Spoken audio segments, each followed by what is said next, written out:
You ever play a game that feels like a breath of fresh air, but every few hours that breath coughs like an old lawnmower?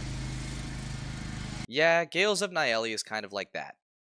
It's a strategy RPG with heart, with creativity, with ambition, and with the unmistakable aura of a game whose developer was wrestling with SRPG Studio in a Denny's parking lot at 3 a.m.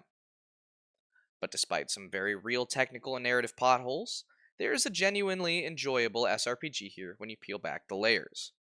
Let's start by addressing the ghost haunting this game. You. You create, name, outfit, and deploy an avatar character, and then they proceed to contribute absolutely nothing to the story. They float through the narrative like a polite tourist who doesn't speak the local language. Everyone else is crying, screaming, swearing vengeance, throwing their lives away, and your avatar just blinks twice and returns to the nearest bush.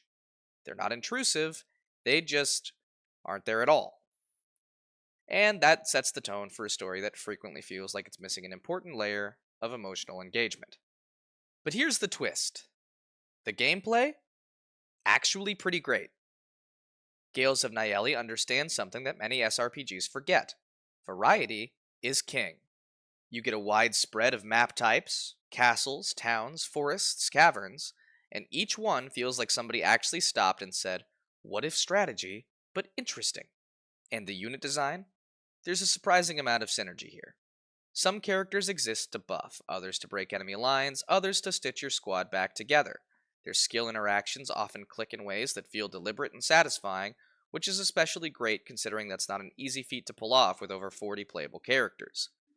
The split promotion system was a fantastic point of the game as well. Every unit gets two paths and both are viable. I do wish promotions were available a bit sooner in the game to show off their variety a bit more, but it's a small nitpick in the scheme of things for what is genuinely a welcome addition to the gameplay. For smaller SRPG, that's impressive. It respects the genre, it respects the player, and you can feel the love Blind Coco has for this style of game. Let me give credit where it's deserved. The sprite work? Charming. The music? Often genuinely lovely.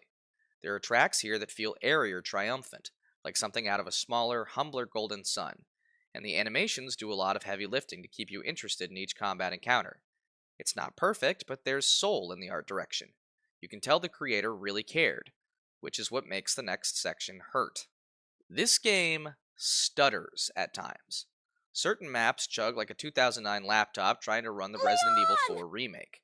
SRPG Studio is a useful tool, but it's more than clear that it is not optimized for some of the tricks this game is trying to perform. Even outside of battle, the menus feel brittle. Navigating them is slow, unintuitive, and clunky. There are too many clicks for too little information, and the UI doesn't have any catch all screens for easier navigation. Battles are great. Managing battles, less great. This is where the cracks deepen. The writing really needed to change its focus and direction. Moments that should hit hard don't.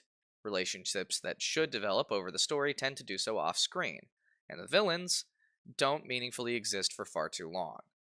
An SRPG is built on two pillars: your army and the people trying to destroy it.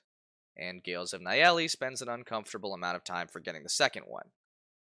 As for the voice acting, inconsistent is the word that comes to mind.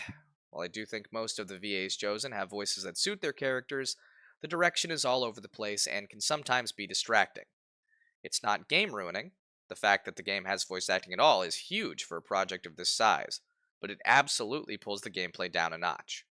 And yet, after all the stuttering, all the UI wrestling, all the narrative speed bumps, I still walked away thinking that Gales of Nayeli was a pretty good game, because what it does well is foundational. It nails its tactical gameplay, it gives players room to express themselves, it has charm, real, earnest charm in its art and music, and even with a story that trips over itself, the world still feels pleasant to inhabit. If the game had more polish, if it ran smoothly, if menus got cleaned up and the story had stronger villain presence, this could have been something incredible.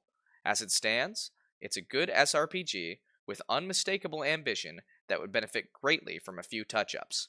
I think as long as the studio takes these sort of criticisms to heart, they have great bones to build on for future games like this one. Overall, I'd say the game is like a 7.5 out of 10. A beautiful mess that I genuinely enjoyed and think you will too.